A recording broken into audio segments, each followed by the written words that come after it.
Hey folks, I'm here. Welcome back to the channel. Thank you for watching. In this episode I'm going to check out the blue Gsx600f from 98. I'm gonna take a look what service needs to be done.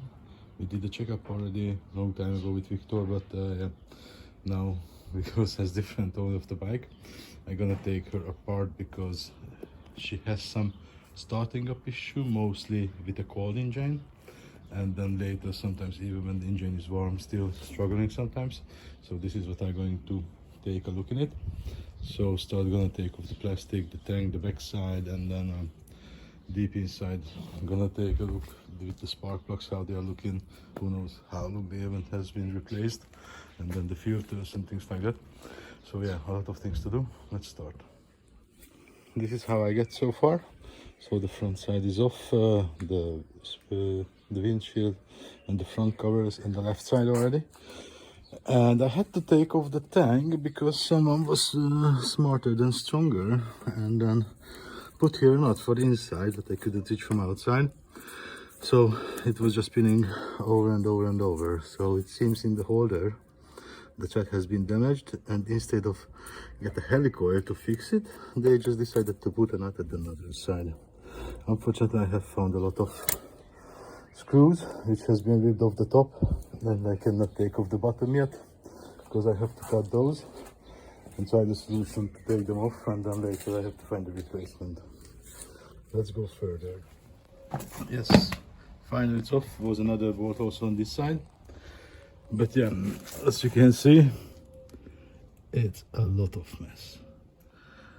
We did not go this far with checking the bike last time with Victor, but I think we should have been done it because yeah, she really needs it. This one, as you can see, it's dirt from the fuel pump. It's from the tank. So there's some rust was in the tank or previous tank, or I don't know, it's an old tank of the bike yet. But yeah, this filter needs to be gone. This also can cause some fuel flow problem, but because it's just with the start, it's not affect the bike running, but still maybe better flow for the fuel.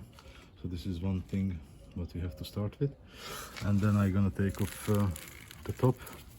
Here also some home solution for the tank support. So I'm gonna take off this tank holder and then can have access for the spark plugs. But yeah, she was abandoned in a certain way. People just used her and no one is maintenance. So yeah, this is what we're gonna do now, and probably gonna take a look at the position of the throttle position sensor, because yeah, it also could go out of balance for a certain time. And yeah, then I'm gonna look into the carburetor. It doesn't seem any leakage from this point, but yeah, I'm gonna take a look, maybe find something more. Let's go further. These are the spark plugs, and as you can see on the rust, it means they were there for quite a long time, and they are quite blackish except the third one. So yeah, definitely gonna be a new set better for it. And this one has a little bit of misshaping one side. Victor been complaining when he did start the bike. Sometimes it was like smell like a lot of fuel, and the bike was like powerless, and later after for drive it started to get back to the power. So now I'm going to try to start the bike to see if maybe any fuel is coming out from any cylinder, and then that means the carburetors are overflowing. So luckily no any fuel, that's a good sign. That means no overflow in the carburetors, or only maybe in cylinder one. As you can see, it's dry.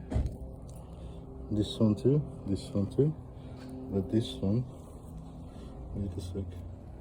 So this one, it seems to be a little bit wet. These are dry, 2, 3 and 4, but the number 1, it's a little bit wet.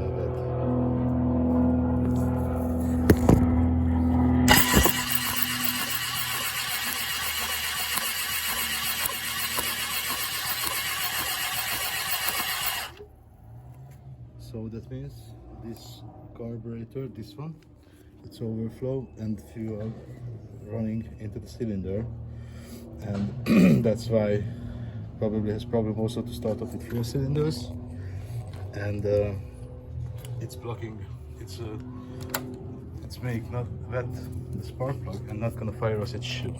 So that means definitely have to take apart the carburetors, or take off at least, and check the underneath what's going in. But yeah, from the way how the engine looks, probably it's full with dirt. So let's go further. This doesn't seem good. As you see, there is dirt behind the filter, because this is how the filter looks like.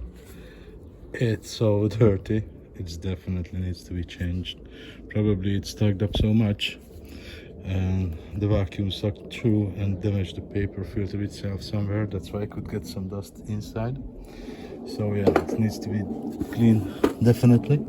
And even as you can see at the ends of the carburetors, there are some dirt hanging out. So yeah, probably needs to be cleaned, the complete carburetor set. During work, I just noticed the fuel hose is damaged. I think this is an oversized universal filter, and that's why the the hose itself been cracked, because it has been overstretched. So yeah, this one has to be fixed, and then the next filter has to be a little bit smaller. So I prepared her for washing. This is how she looks like, and then gonna spray some normal dishwasher soap, and then with the high pressure washer I'm gonna spray her off. So yeah, has something to compare with, because as you can see, here's a lot of dirt been piled up for a long time, and on this side as well. So yeah, she's definitely gonna look different, I hope. Let's do the job. The job is done. She has been washed. I don't know how much is visible on the camera, but from this angle it looks very different already. There's a lot of dirt gone. So now it's gonna be better and easier to work on it, because I'm not gonna be full dirt. So yeah, now I let her dry, and then later I'm gonna start to take apart the carburetor. But yeah, when she isn't dry yet, I cannot do anything. So that's it for this episode, guys. Thank you for watching. If you liked it, see you in the next one. Bye bye.